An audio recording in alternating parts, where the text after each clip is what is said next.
como que foi a sua ruptura do executivo para o empreendedor? Quando que você decidiu e quando você sentiu que o seu coração batia suficiente para você largar aquele modelo e seguir a sua história, um novo livro ali para escrever? O meu modelo, cara, que eu acho que é talvez o ideal, é o mesmo que o seu. A gente tem a mesma história em negócios, propósitos e empresas diferentes. Eu fiz o intraempreendedorismo, entendeu? Eu comecei a provocar aquilo que eu queria fazer como executivo, que foi um pouco seu movimento.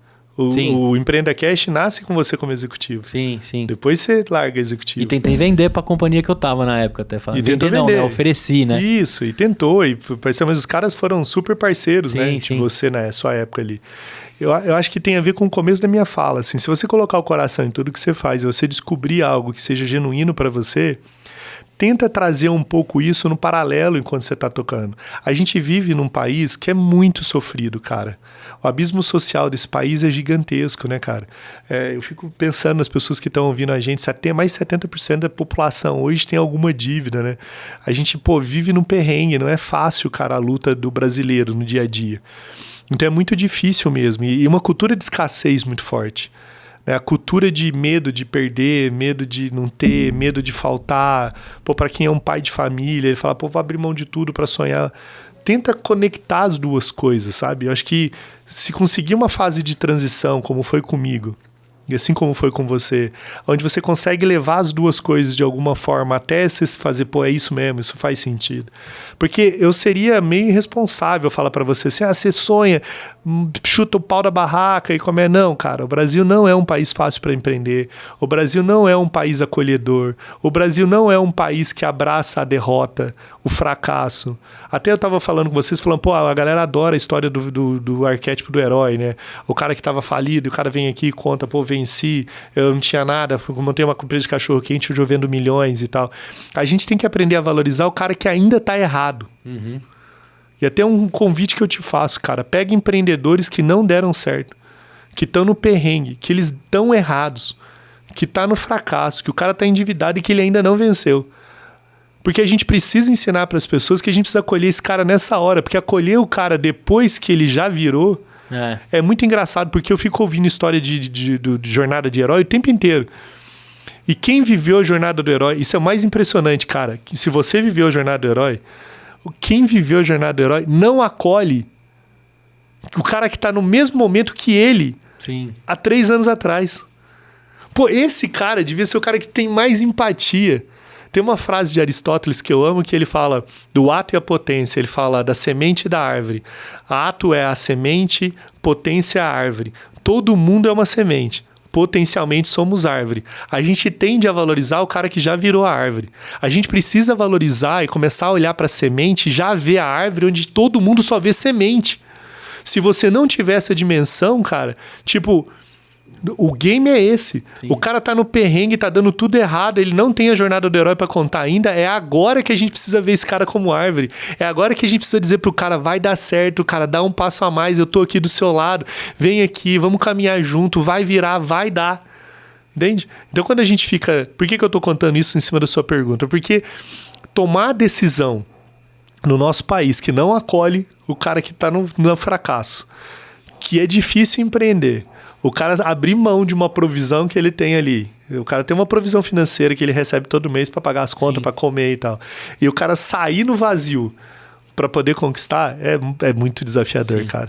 Então, o que eu proponho aí muda você primeiro, cara, é inside, é de dentro para fora.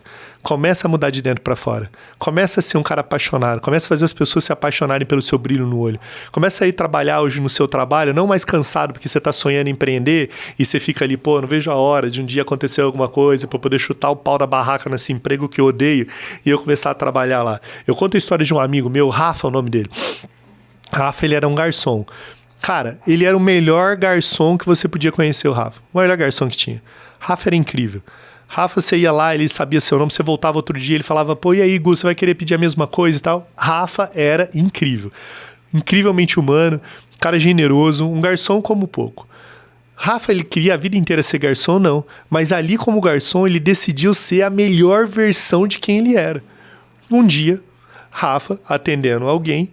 Essa pessoa termina o jantar, chama Rafa e fala, Rafael, vem cá, eu tô passando aqui pela cidade e eu queria fazer uma entrevista com você amanhã. Vê um horário que você não vai estar aqui no trabalho, você consegue dar uma passadinha?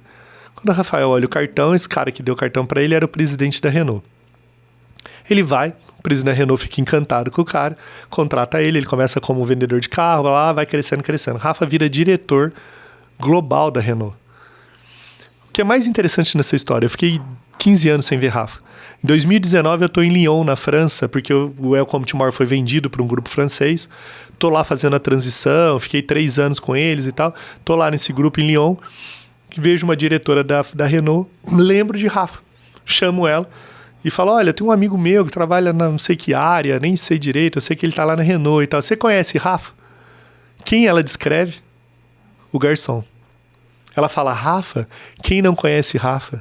Rafa, ele trata todo mundo com coração. Rafa, as meninas que fazem limpeza na Renault amam Rafa. Rafa é conhecido por todo mundo lá. Que legal. Para Rafa, não importava se ele era diretor da Renault ou se ele era um garçom. Rafa decidiu ser quem ele nasceu para ser. O problema do empreendedor é que a gente sonha em fazer as coisas lá no futuro e a gente está tão cansado de fazer as coisas aqui do presente, esperando que aconteça alguma coisa, e a gente se esquece de mostrar para o mundo quem a gente é. Porque às vezes, onde você tá, cara, às vezes como frentista, às vezes você tá aí como garçom, às vezes você tá como um caixa de mercado. Às vezes é nesse lugar que alguém vai te achar e que vai mudar a sua história. Só que em vez de você ficar mostrando o que você faz, você devia estar mostrando o que você é. E aí mostrar quem você é, você precisa fazer um passo a mais. Então, um conselho para todo mundo que quer empreender. Comece a empreender como se você fosse o único empreendimento que você tivesse na sua vida. Você é o primeiro empreendimento da sua história. Quando você começar a botar isso pro mundo de um jeito único, cara, as coisas vão acontecer. Foi assim com você, irmão. Foi assim, cara. Os caras começaram a ver você brilhar, os caras viram seu motivação, o seu coração ali, o seu olho queimando naquilo que você fazia. Com a mesma paixão que você estava no podcast, você estava ali no trabalho, você estava se entregando de corpo e alma. As coisas foram caminhando de um jeito que elas fluíram.